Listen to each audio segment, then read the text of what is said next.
vers moi, mais j'ai oublié. J'ai oublié. Regarde. Non, non, Regarde. là, on sera mieux là. Là, t'as une place là. Regarde. Les deux points, là. Vous avez pensé à éteindre mon téléphone? Mathieu, t'as été sur ton Oui, portable. oui, oui.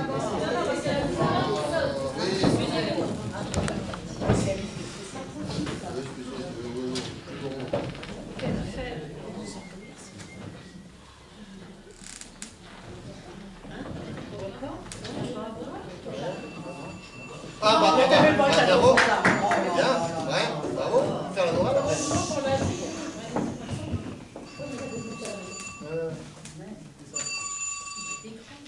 Allô? Allô, Georges? Ah non, c'est Lily. Salut Lily, c'est Jacqueline. Tu peux me passer Georges? Ah, désolé, vous faites erreur, il n'y a pas de Georges ici. Vous êtes bien Lily? Oui? C'est Jacqueline. Pas Jacqueline non plus. Pardon? Ni Jacqueline, ni Georges. Non, je ne demande pas Jacqueline, puisque Jacqueline, c'est moi. Je ne peux pas être chez toi si je t'appelle. Je demande Georges, de la part de Jacqueline, chez toi. C'est ce que je voulais dire, Lily. Vous êtes bien Lily? Oui, bien sûr. Alors, passe-moi Georges. Puisque je vous dis, madame, que vous vous trompez de numéro, il n'y a pas de Georges ici. Attends Lily, c'est une blague ou quoi? Je ne veux pas me faire d'erreur. Puisque je tombe sur toi, je sais donc que je suis bien chez Georges. Si c'était une Madeleine ou une Sylvie qui m'ait répondu, d'accord, faux numéro. Mais là, si tu es Lily, c'est que je suis chez Georges. Allô? Oui, j'écoute. Alors? Alors quoi? Alors tu me passes Georges? Mais madame, puisque je vous dis qu'il doit s'agir de malentendu, l'homme qui vit avec moi ne s'appelle pas Georges. Merde, c'est un meilleur. Je vous connais depuis 20 ans. Je ne me suis pas trompée de numéro. Vérifie. Que je vérifie quoi? Mais si le mec qui vit chez toi s'appelle bien Georges, je viens dingue, moi. Bon, si vous y tenez, un instant, ne quittez pas. Pas Georges, toi? Bon. Allô, madame? Madame? Oui? Oh, je suis désolée, hein, vraiment désolée. Vous ne vous êtes pas trompé de numéro. C'est moi qui me suis trompée de mari. Le mien s'appelle bien Georges. Il arrive, je vous le passe. Ne quittez pas. Ah, je savais bien que je m'étais pas plantée. Les gens sont d'un distrait.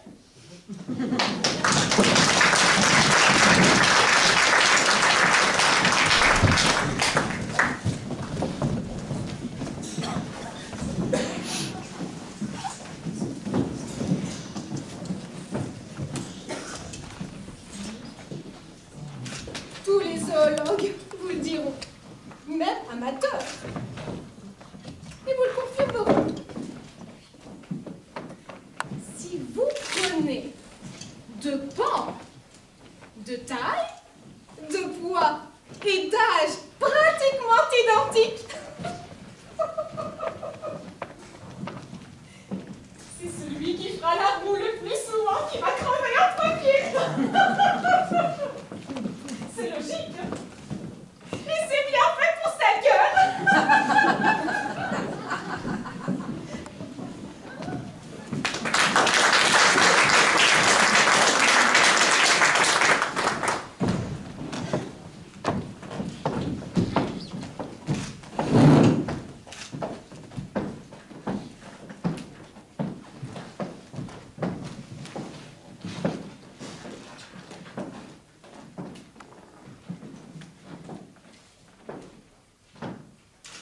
Madame, je vous salue, mais le cœur n'y est pas. Moi de même, madame, moi de même.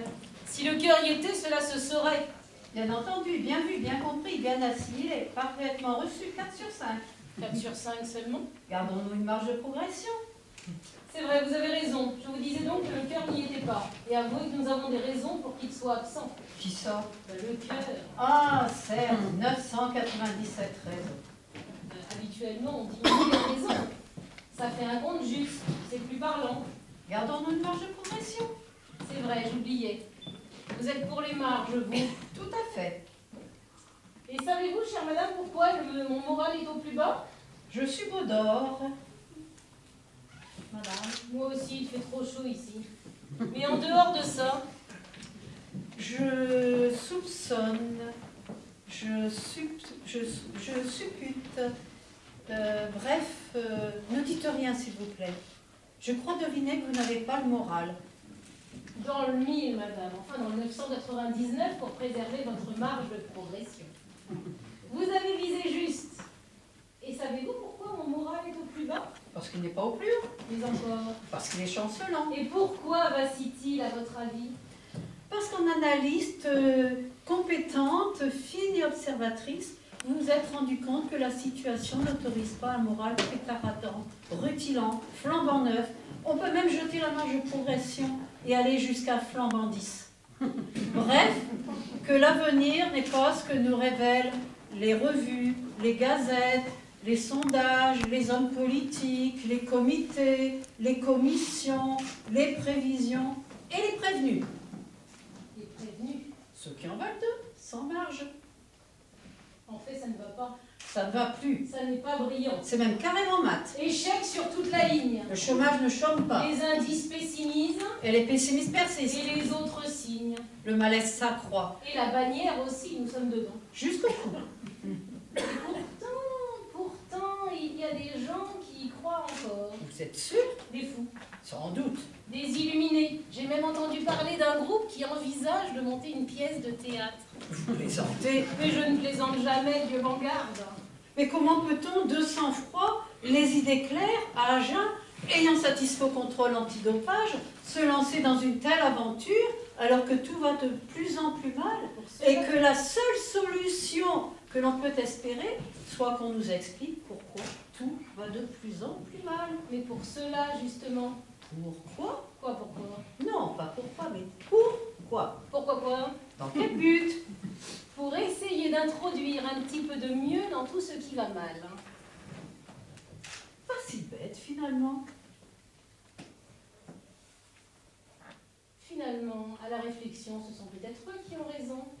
S'impliquer, partager, écrire, réfléchir, jouer ensemble. C'est un beau programme. Qui pourrait améliorer les choses. Finalement, chère madame, tout ne va pas si mal que ça. Sans doute. On va voir leur spectacle. Pourquoi pas? De ce pas alors. De ce pas. Finalement, tout ne va pas bien, mais tout ne va pas si mal.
Savez-vous que les scientifiques ont mis en évidence le constat suivant?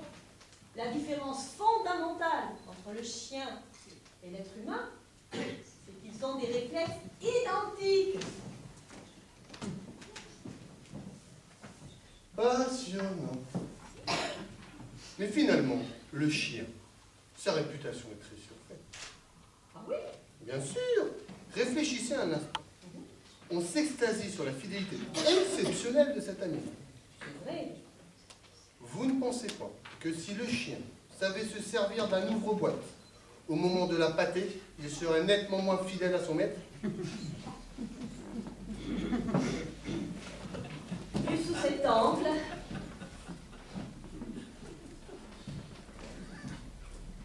Mes dernières illusions s'envolent.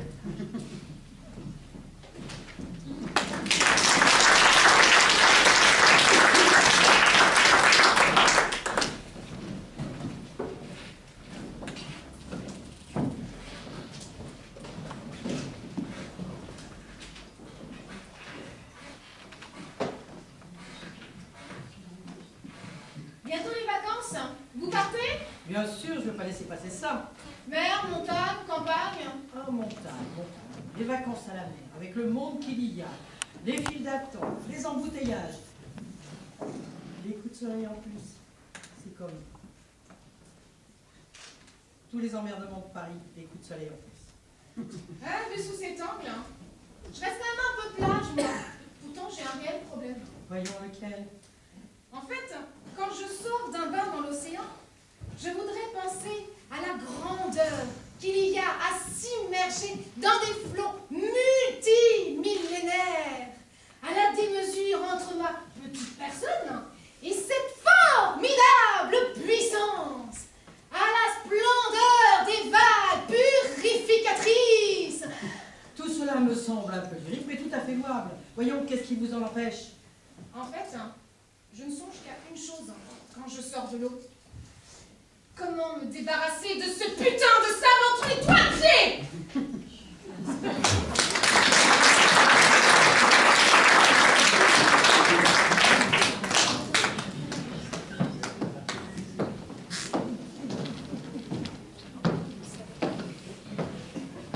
Le décor d'or dans la nuit du plateau et les projecteurs morts n'éclairent plus les mots. On a fermé le vieux théâtre, on a fermé un coin de nos cœurs, et en chassant les spectateurs, on a fait du mal au bonheur. On dit qu'il est plus utile, il ne rapporte pas assez d'argent. Il a bon mur et bonne tuile, il fera de bons appartements. Le promoteur a dit d'accord, moi j'investis dans 10 ans, le vieux théâtre qu'on croyait mort va rapporter à 100%. Voilà pourquoi bien des parents, quand le fiston veut être acteur, disent bien fort en soupirant, faudrait peut-être mieux faire promoteur. Le décor d'or dans la nuit du plateau et les projecteurs morts n'éclairent plus les mots.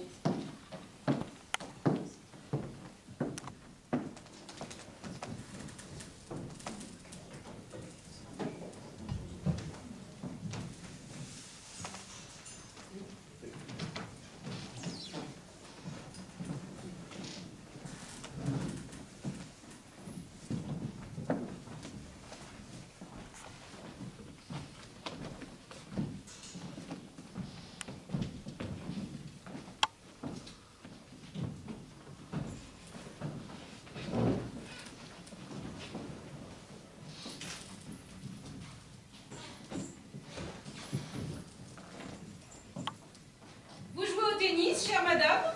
De temps à autre, chère amie, de temps à autre. Alors, vous serez mieux à même de comprendre ce que je vais vous dire. Je suis tout oui, chère amie, tout oui. C'est quand ils tiennent une raquette que les gens se rendent compte que le tennis serait plus facile s'il ne fallait pas taper dans la balle.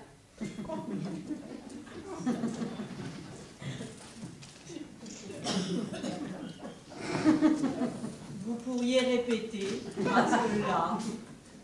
C'est quand ils tiennent une raquette que les gens se rendent compte que le tennis serait plus facile s'il ne fallait pas taper dans la balle.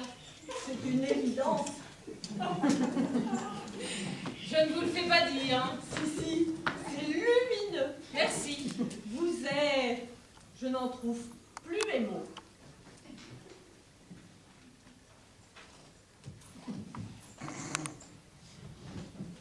Vous tombez parfois amoureuse, chère madame? De temps à autre, chère amie, de temps à autre. Alors, vous serez mieux à même de comprendre ce que je vais vous dire. Je suis tout oui, chère amie, tout oui. L'amour, c'est comme le moteur à explosion. Faut pas chercher à comprendre.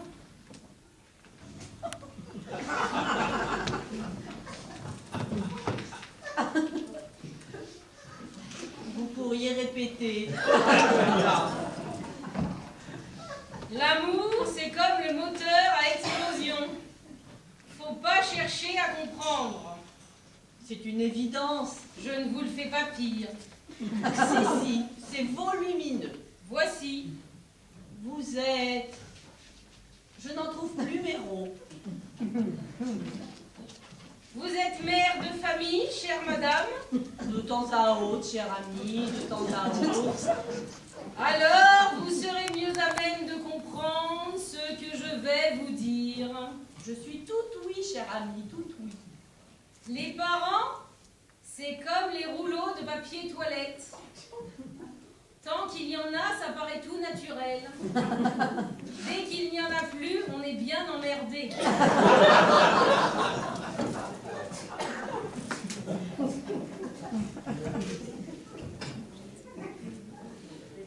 Vous pourriez répéter, parce que là...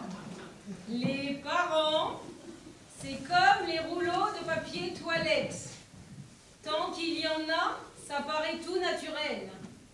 Dès qu'il n'y en a plus, on est bien emmerdé. C'est une évidence. Je ne vous le fais pas rire. Si, c'est enluminé. Moisi. Vous êtes... Je n'en trouve plus mes lots. Vous êtes française, chère madame? De temps à autre, cher ami, de temps à autre. Alors, vous serez mieux à même de comprendre ce que je vais vous dire. Je suis tout oui, cher ami. Les Français sont tellement cons qu'ils finissent par donner l'impression d'être intelligents.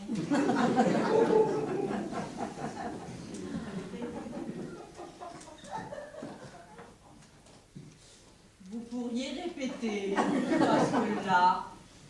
Les Français sont tellement cons qu'ils finissent par donner l'impression d'être intelligents. C'est une présidence. Je ne vous le fais pas frire. Si, c'est enrubané. Cramoisi. Vous êtes... Je n'en trouve plus mes marmots. Vous êtes dépressive, chère madame. De l'un à l'autre, cher abri, de l'un à l'autre. Dehors, vous serez mieux à même de reprendre ce que je vais vous dire. Je suis tout non, cher ami, tout non. Quand on sort d'une dépression, c'est qu'on va bientôt replonger dans une autre.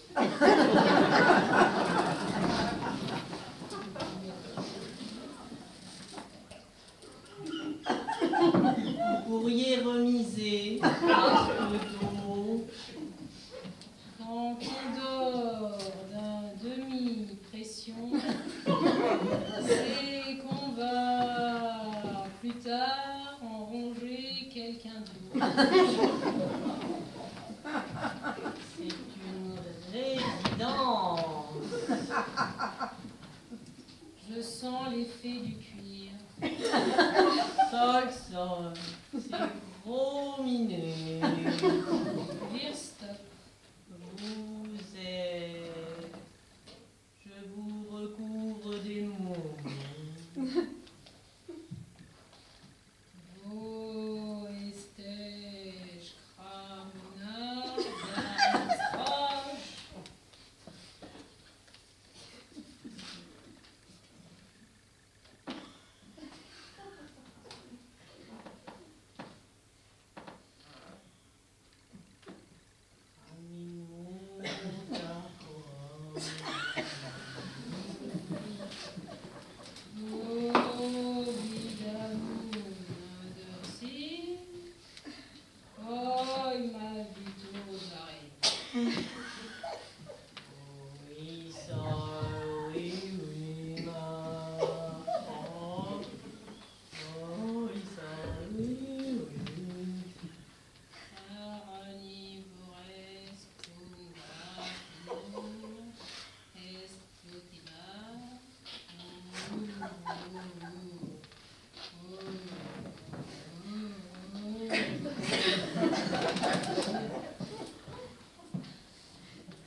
Lucien, t'as encore oublié de changer les piles.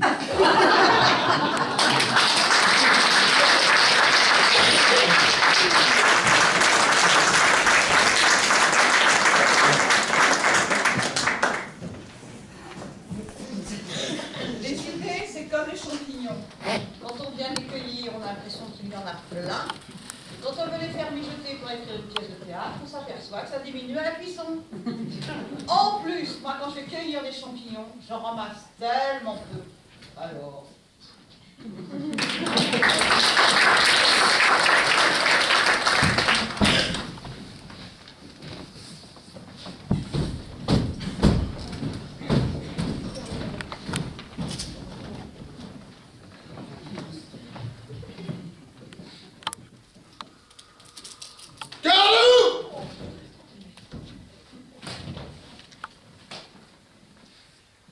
J'y vois rien, sergent, à cause de ces satanés projecteurs. Ils sont au garde à vous. J'ai pour l'impression, mon adjudant, ils sont assis dans leur fauteuil. Ah bon? Ça ne fait rien. Repos! J'y vois toujours rien, sergent. Ils sont au repos.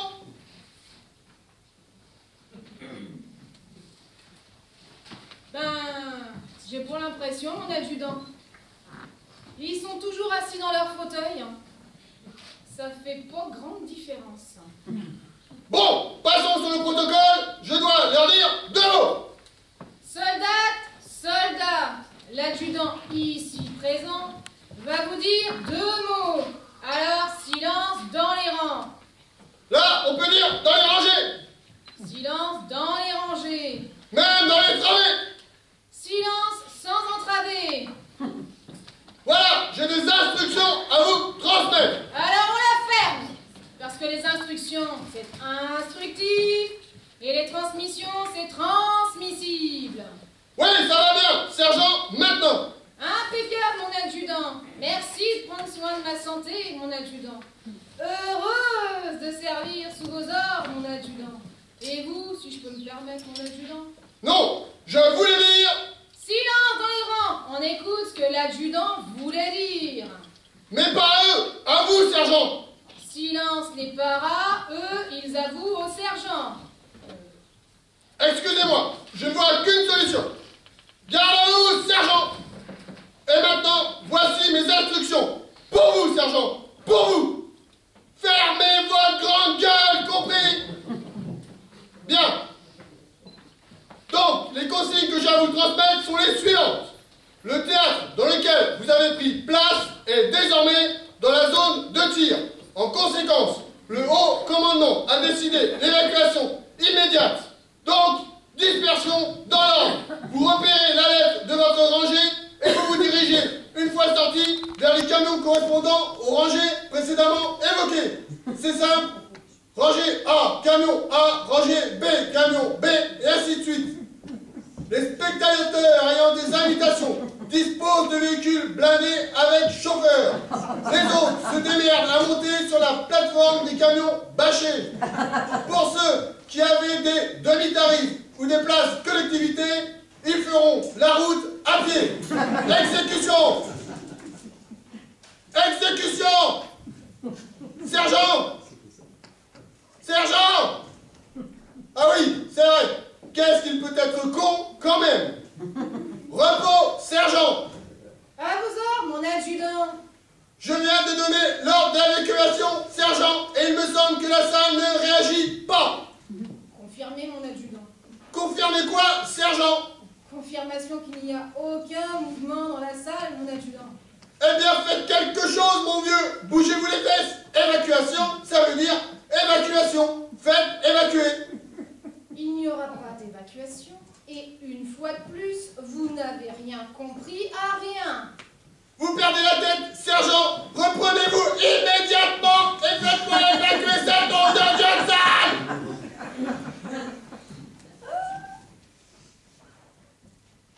Vous avez en face de vous des spectateurs de théâtre, mon adjudant. Vous devez donc tenir compte de certains paramètres dont je conçois parfaitement qu'ils soient un peu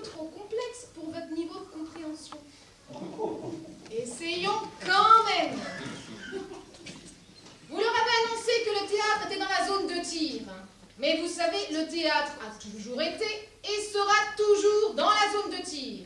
C'est sa fonction même. Vous comprendrez par conséquent qu'il ne soit pas autrement surpris. Par ailleurs, vous leur demandez d'évacuer. C'est mal les connaître. Un spectateur de théâtre, s'il abandonne son fauteuil, c'est un acte volontaire pour marquer sa désapprobation ou son ennui. Mais s'asseoir dans un fauteuil de théâtre est un privilège dont il connaît le prix et vous ne le ferez pas partir comme ça. Enfin et surtout, vous oubliez que le spectateur de théâtre est curieux par essence. Donc évacuer ne correspond pas à sa mentalité. Qu'est-ce que l'essence vient foutre là-dedans? Le capitaine ne m'a pas parlé de problème de ravitaillement. Bon, d'accord. Adjudant. Garde à vous! Demi-tour, droite! Direction les coulisses! En avant, marche! Une, deux, une, deux, une, deux, une, deux!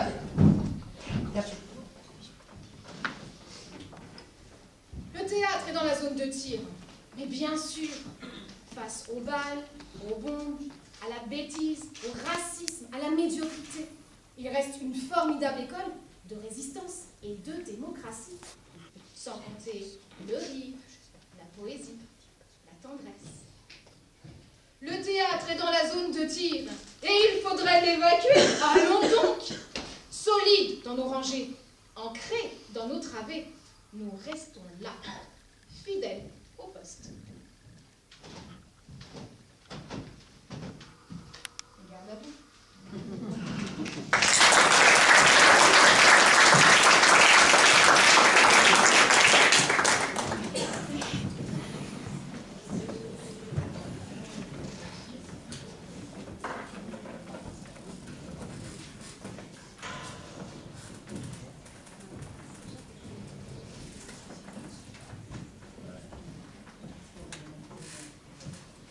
Mesdames et messieurs, comme vous ne le voyez pas, la scène représente une forêt.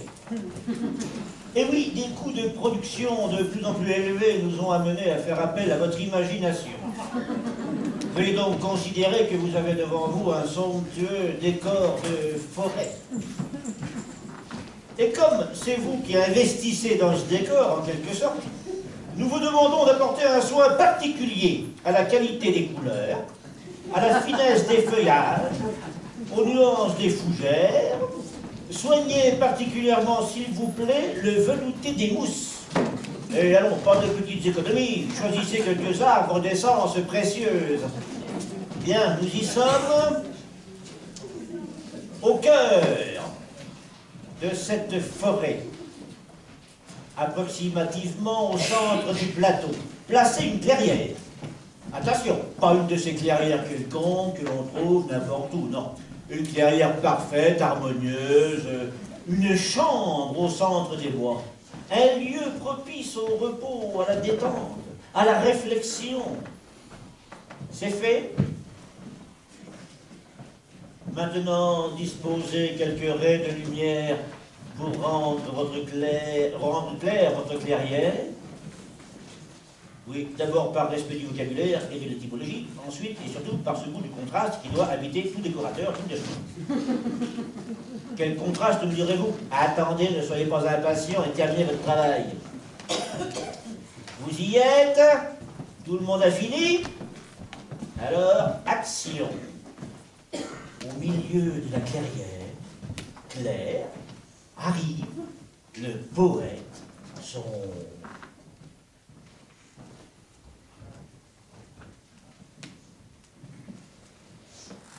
Si je suis sombre, mesdames et messieurs, ce n'est pas parce que je suis triste. Non, je suis un poète heureux, optimiste même. Il en faut de l'optimisme pour mener à bien la tâche qui est la mienne. Non, si je suis sombre, c'est tout simplement que je suis mal éclairée. C'est une question de budget, voyez-vous. C'est toujours la même histoire. On soigne le décor. Enfin, ce soir, on vous confie le soin de le soigner. On s'ingénie à créer de beaux costumes, on loue des théâtres à des prix exorbitants, on paye des dizaines d'intermédiaires, et quand enfin on pense à éclairer le spectacle, on s'aperçoit qu'il n'y a plus d'argent dans la caisse. comme nous, les poètes. Nous soignons notre style, nous réfléchissons longuement sur le choix des mots, la souplesse des verbes, le volume des adjectifs, la sonorité des images. Et quand enfin vient l'heure de la représentation et que se posent les questions financières, nous nous retrouvons bien seuls et mal éclairés dans nos jolies clairières au sein de la jungle de l'édition. Mais je ne suis pas venue là pour me plaindre. J'apprécie la solitude. Elle est propice à... Bonjour. Bonjour. Ainsi, c'est ici que tu me fuis, dans cette clairière. Les heures que tu ne me consacres pas, c'est ici que tu les passes. Tu ne vas pas me dire que tu es... Ta revue, bien sûr. Suis-je différente lorsque je ne suis pas étalée sur ton bureau, encore à l'état de maquette, mes pages dans tous les sens? C'est bien moi, ta revue de poésie, 80 pages, format 21 par 15, dos broché, 4 numéros par an. Mais que tu viens-tu faire par ici? Te rappeler qu'il est temps de sortir mon prochain numéro. Je ne sais que trop. Voilà des jours que j'y travaille. Tu es exigeante, tu sais, tu n'es pas d'un caractère facile. Ah oui, parce que toi tu es irréprochable. Tu laisses toujours imprimer sur moi la meilleure prose, les meilleurs vers. Tu ne te laisses jamais aller à quelques faiblesses. Et puis, exigeante et de caractère, c'est les mots que tu as employés pour me décrire lors de notre première rencontre. Dès le titre de ton éditorial. Je m'en souviens encore. C'est vrai, mais reconnais que je te protège de tout mon cœur.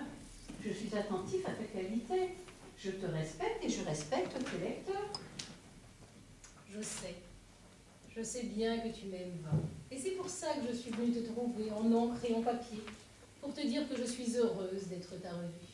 C'est vrai, je doute souvent comme tous les poètes, et là...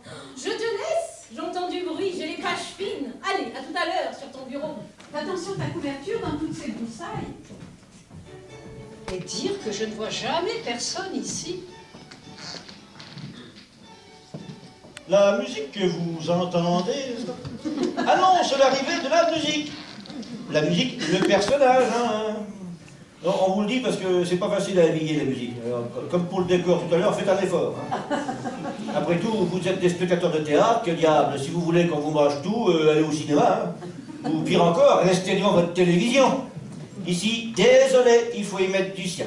Bref, voici la musique.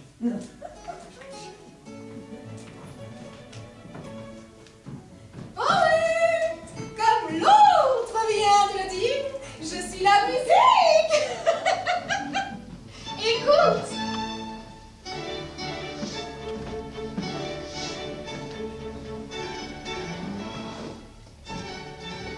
Trop souvent, tu m'as délaissé, moi, le langage universel, la première des muses, pour tes mirages de papier. Alors, je suis venue te dire ou te chanter si tu préfères. Mesdames, Bonjour, je suis le poète. oh, c'est vous. On m'a dit souvent que vous promeniez dans ces bois. Jamais je n'avais eu le plaisir de vous rencontrer. Et moi, je suis la musique. La musique. Vous, je vous connais. Excusez-moi.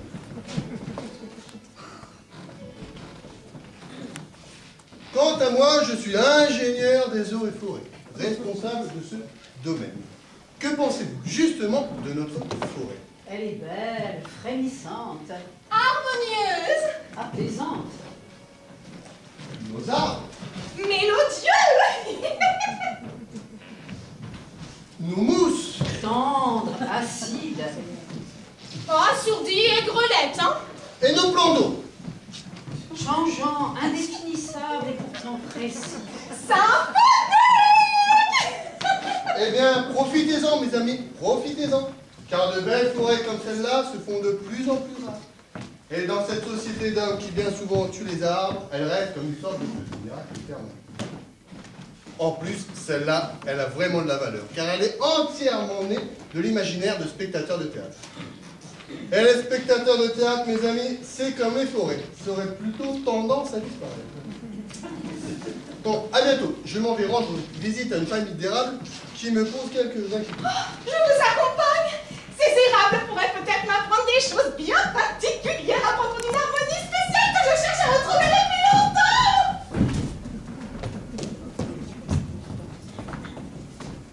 Je cherche le poète. C'est moi. Je cherche le poète. C'est moi. Moi, je cherche les champignons.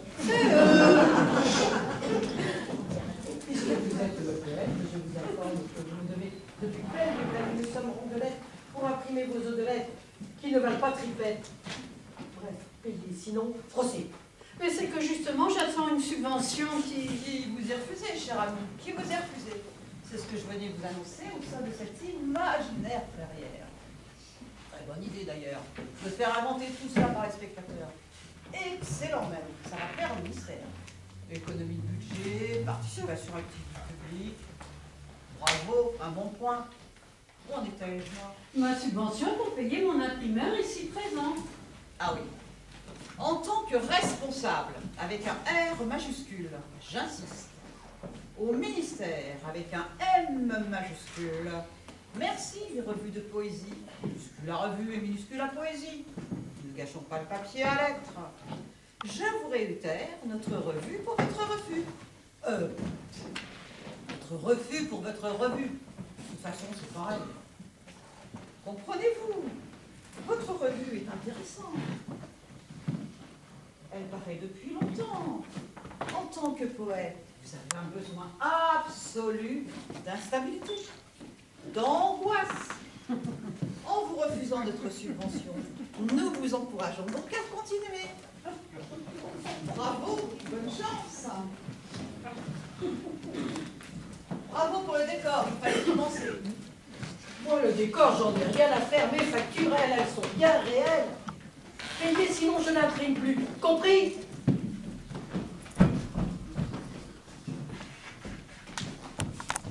Ben dites donc, c'est toujours comme ça dans cette clairière? D'habitude, je vois jamais personne, mais là, quel défilé! Ah non! Moi, je voulais parler des champignons. Il y en a toujours autant? Je crois, oui. Et vous ne les ramassez pas? Oh, vous savez, moi, je viens ici surtout pour les verres. Les vers? C'est pas bon pour les champignons, ça! Allez, bonne journée. Poète. Poète. Salut, poète. Salut. C'est pas facile, tout ça. Eh non, Et ta revue, ça marche? où c'est tout ça? Tu ne vas pas nous rater le prochain numéro, moi? Non, rassure-toi, il sera bien. Ah. Tu sais, j'ai confiance en toi, moi. Je sais, Je suis fidèle. je sais. Tu écris quoi en ce moment? Le blues des planches, mais Tiens. c'est compliqué.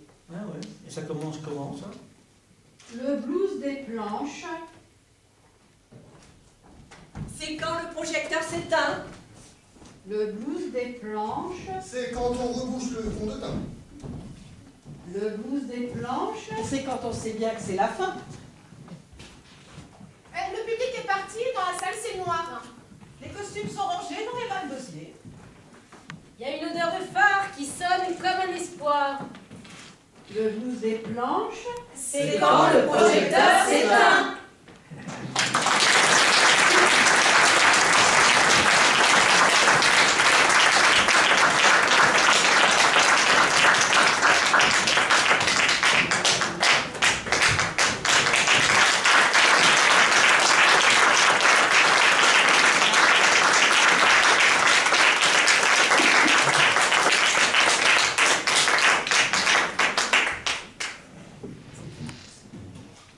Catherine, Dina, Viviane, Mathieu.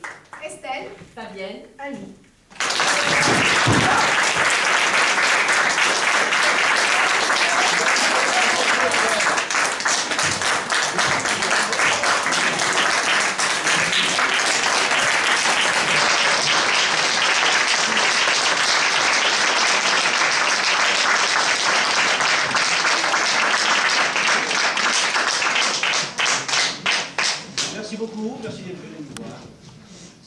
première représentation de la toute nouvelle troupe de Tony Bouton, comme dit de la Tour, de la première pièce, nous étions assez fébriles.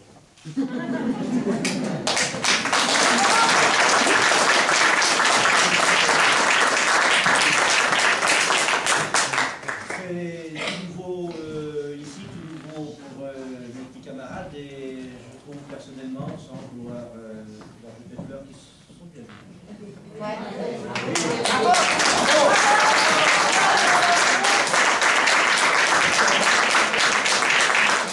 Nous rejouons demain, après-midi, donc si ça vous a plu, n'hésitez pas à en parler. Si ça vous apporte des Et puis nous remercions le foyer rural qui a permis cette aventure qui commence donc cette année, qui va se poursuivre. La municipalité de Tony Bouton aussi, qui nous aide aussi beaucoup, voilà, pour organiser ça. La troupe de théâtre va reprendre les répétitions à la rentrée. Et puis, voilà, si certains d'entre vous, si vous connaissez des gens qui veulent nous rejoindre ici, à Tony Bouton, voilà, peut-être qu'on manque un peu d'hommes, peut-être. Ouais, mec, ça se bien, tout seul. N'hésitez pas, hein, c'est une expérience, c'est une aventure, le théâtre, on en a besoin, du théâtre, de la musique, de l'art, de la culture, on s'amuse, on rigole, voilà, et tout ça, il y a une bonne ambiance. Donc voilà, n'hésitez pas à nous rejoindre. Je ne sais pas quoi rajouter d'autre, maintenant ça va suffire.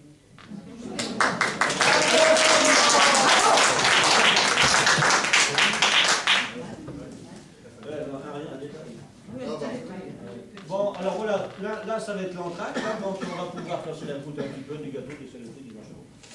Et après, vous avez droit à un spectacle qui se nomme Les Tribulations d'un limonaire, n'est-ce pas? Donc ce sont des chansons, interprétées par un chanteur très célèbre. Et voilà, un limonaire, et puis des petites histoires. C'est juste après l'entracte, on va prendre les enfants, puis on se rejoint tout à l'heure. Hein, voilà, merci beaucoup. Et puis, En dessous, mais si vous avez envie ce soir, vous nous laissez pour demain, vous viendrez les chercher après, vous réservez simplement. voilà tout à l'heure.